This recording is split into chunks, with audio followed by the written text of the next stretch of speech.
샬롬 5월 5일 금요일 아침이 밝았습니다. 오늘 아침 묵상 말씀은 민수기 22장 11절에서 12절까지 말씀입니다. 발락이 발람에게 이르되 그대가 어찌 내게 이같이 행하느냐 나의 원수를 저주하라고 그대를 데려왔거늘 그대가 오히려 축복하였도다. 발람이 대답하여 이르되 여호와께서 내 입에 주신 말씀을 내가 어찌 말하지 아니할 수 있으리이까. 오늘 우리에게 주시는 하나님의 말씀입니다. 오늘 본문에서는 이름이 비슷한 발락과 발람의 대화가 나옵니다. 이 두 사람은 이스라엘을 저주하고 축복하는 문제로 다투게 됩니다. 도대체 이 두 사람은 어떤 사람들이길래 서로 싸우고 있을까요? 그리고 이 사건 속에 담긴 하나님의 계획은 무엇일까요? 오늘 말씀을 살펴보길 원합니다. 먼저 발락에 대해 알아보길 원하는데 발락은 히브리어로 파괴자라는 의미로 십볼의 아들이자 그 당시 모압의 왕이라 설명합니다. 가나안으로 향하던 이스라엘은 앞서 에돔과 아모리 땅을 점령하고 요단강 건너 여리고 맞은편인 모압 평지에 진을 치고 있었습니다. 모압 사람들에게 있어서 수많은 이스라엘 백성들의 진친 모습은 큰 위협으로 다가왔습니다. 그러자 모압 왕이었던 발락은 한 가지 대책을 강구합니다. 그것은 무엇일까요? 군대를 소집하는 것이었을까요? 아니면 이스라엘에게 사신을 보내 화친을 도모하는 것이었을까요?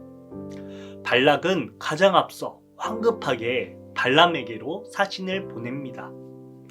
발람이 도대체 어떤 사람이길래 발락은 발람에게 찾아가 도움을 청했을까요? 발람은 용맹한 장수도 아니었고 지략가도 아니었습니다. 발람은 메소포타미아의 지방 부돌에서 살아가던 매우 유명한 점술가였습니다.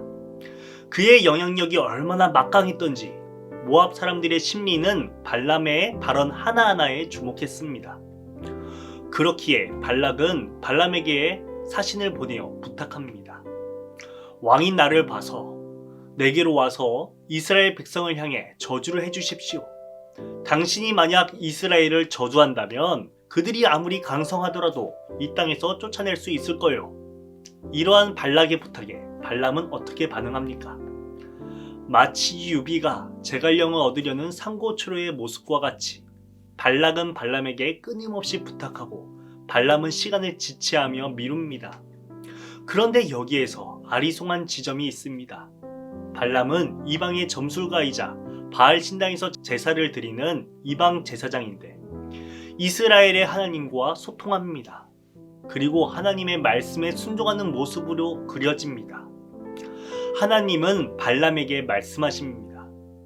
이집트에서 나온 그 백성은 복을 받은 백성이니 너는 저주하지도 말라. 이에 발람은 발락의 사신들에게 돌아가라 말하지만 발락은 고위직 사람들을 더 보내어 발람에게 더 큰 보상을 약속합니다. 결국 발람은 그날 밤 또다시 하나님께 어떻게 할지를 물었고 하나님께서는 한 가지 조건을 드시면서 발락에게로 가라 명하십니다. 그것은 바로 내가 너에게 하는 말만 하라는 명령이었습니다. 그렇게 발람은 발락에게로 향합니다. 그런데 여기에서도 희한한 일이 펼쳐집니다. 발람이 늘 타고 다니는 나귀가 말을 안 듣고 딴 길로 가고 주저앉는 것입니다. 제 아무리 타일러도 보고 채찍질을 하여도 꼼짝이지 않았습니다. 그뿐만이 아닙니다. 발람에게 채찍질을 당하던 나귀가 갑자기 말을 하기 시작합니다. 제가 주인 어른께 무슨 잘못을 하였길래 3번씩이나 나를 때리십니까? 저야말로 오늘까지 어른께서 늘 타고 다니시던 당신의 나귀가 아닙니까? 제가 언제 이처럼 버릇없이 군 적이 있습니까? 그때 발람의 두 눈도 열리게 되어 나귀가 보았던 주님의 천사들을 바라보게 되었습니다. 그리고 주님의 뜻을 듣게 됩니다. 너는 내가 말해주는 것만 말하여라. 그렇게 발람은 발락을 우여곡절 끝에 만나게 됩니다. 그리고 바알 신당에 올라 이스라엘 백성의 진친 모습을 바라봅니다. 발람은 돌아서서 발락과 모압의 고관들 앞에 첫 번째 예언을 선포합니다. 그 내용이 이러합니다. 발락이 자기에게 유리하게 야곱을 저주하고 이스라엘을 규탄하라 하였지만 하나님이 저주하지 않으신데 내가 어떻게 저주하며 주님께서 꾸짖지 않으시는데 내가 어떻게 꾸짖겠습니까? 이 말을 들은 모압의 왕 발락은 크게 노하며 말합니다. 지금 무엇을 하는 거냐?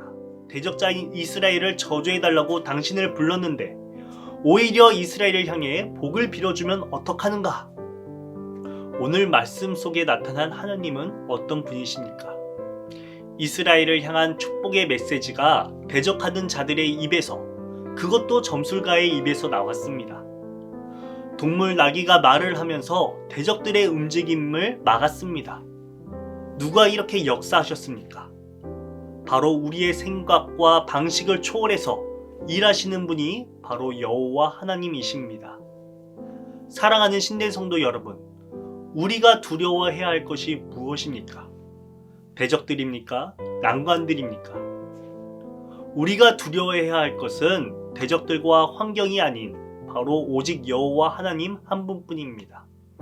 오직 주님을 경외하고 신뢰하고 붙들어야 승리할 수 있습니다. 이해할 수 없는 방식으로 축복하시는 하나님을 경험하고 하나님께 감사로 나아가는 귀한 한 달 되시길 축원합니다. 주기도문으로 아침 묵상을 마치겠습니다.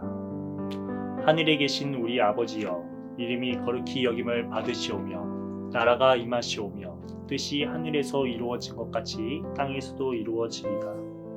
오늘 우리에게 일용할 양식을 주시옵고 우리가 우리에게 죄 지은 자를 사하여 준 것 같이 우리 죄를 사하여 주시옵고 우리를 시험에 들게 하지 마시옵고 다만 악에서 구하시옵소서. 나라와 권세와 영광이 아버지께 영원히 있사옵나이다. 아멘.